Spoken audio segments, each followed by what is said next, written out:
Hello and welcome. So I'm out today on another Peak District adventure, but as you can probably tell from the title of this video, we're going to be talking about something different today. Roughly in about 7 weeks time, I'm due to be starting the Pennine Way, but I'm currently full of self-doubt, and us blokes are often criticised for not talking about what's on our mind. So in this video I'm going to do exactly that.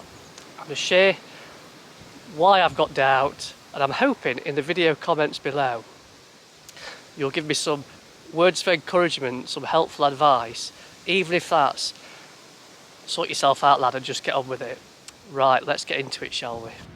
So concern number one is the fear of failure. Now I know failure is probably a bad choice of word. Anybody who attempts the Pennine Way, regardless of whether they finish or not, that should be seen as an achievement. I recognise that, but I know that once I commit to it and start, if I don't make it to the end, I'll be absolutely gutted, in the same way I was when I walked my first long distance trail, the Cleveland Way, last year. There'll be a link to the playlist of videos for that, by the way, if you haven't seen it before, so you can kind of follow my journey through happiness into sadness and then back to happiness again.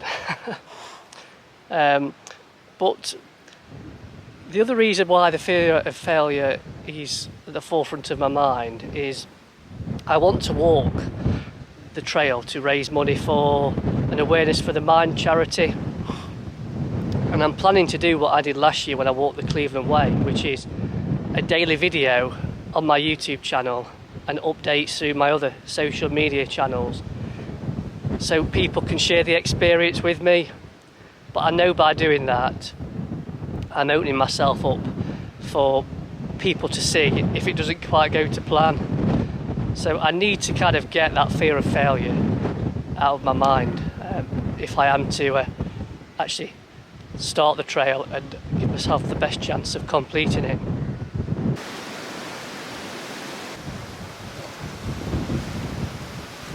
So the next thing on my mind is whether or not my body is physically tough enough to cope with 15 days and 260 miles of what will be quite tough walking conditions. As I mentioned, my body did let me down towards the latter stages of the Cleveland Way, and although I've learnt from that, I've been doing a lot of strength building, daily stretches, warm-ups and cool-downs.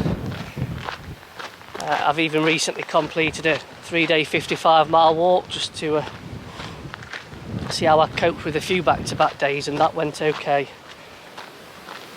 15 days consecutive walking is obviously, that will be new territory for me, and you know, I do have those doubts in my mind as to whether I can cope with that. So from speaking to people who've previously walked the Pennine Way, they have said that they got stronger and stronger as the walk went on. It was the first 4 or 5 days that they found the toughest, as their body adjusted to doing the daily miles. So I'm hoping that that applies to me, and the little niggles that I always seem to get on every single walk I do never turn into anything that's too problematic. Yeah, until you do something like this, it's very difficult to fully have the confidence in your body that it can cope with the rigours of walking a long distance trail.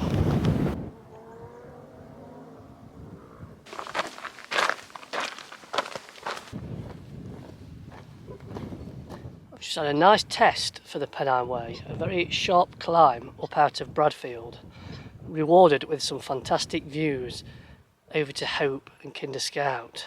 Anyway, we digress.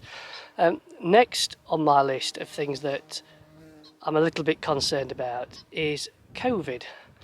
And I'm not saying I'm worried about catching COVID, nothing to do with that.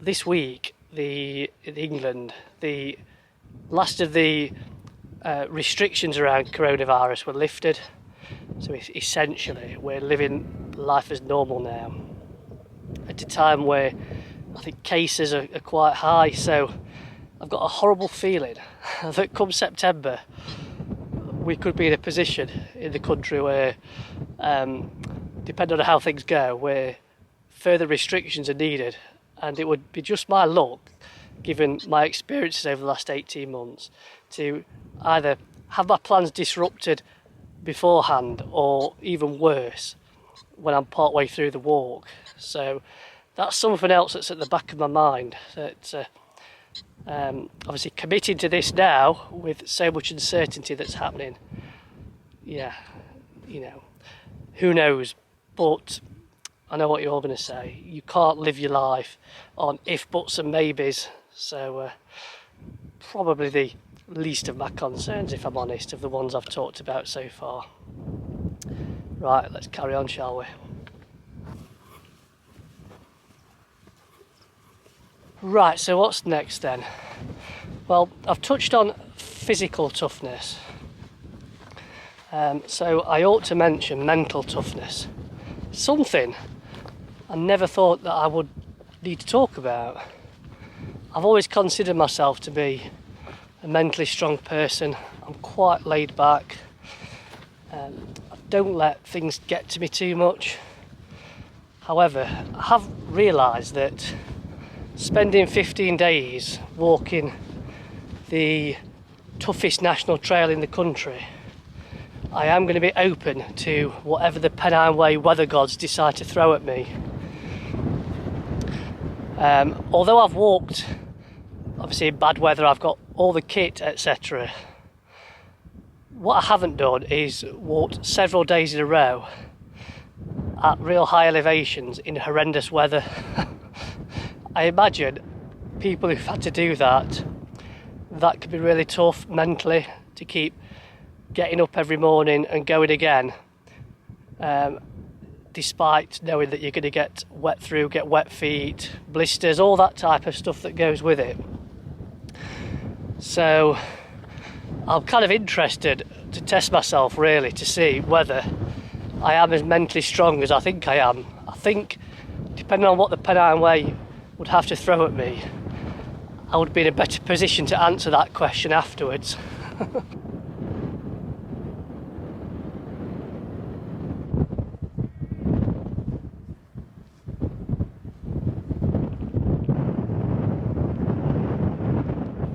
So I've made it here to the Sir William Hill trig point overlooking Eyam.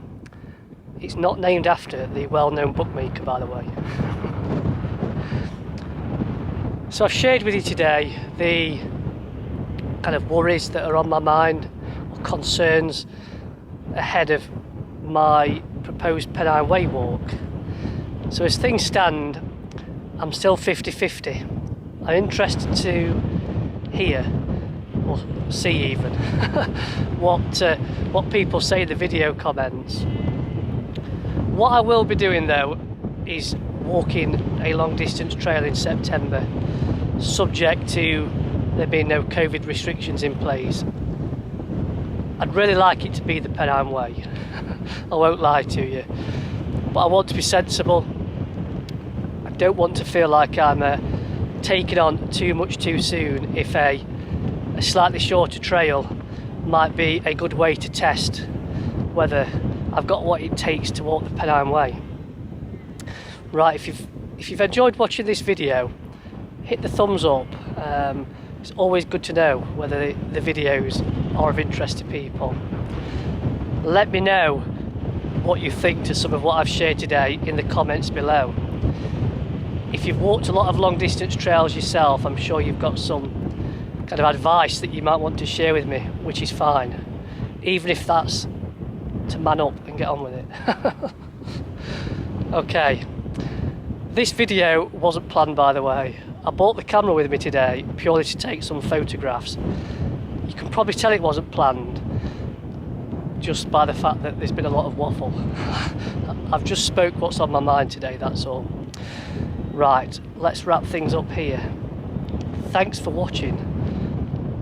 I'll see you soon. Bye for now.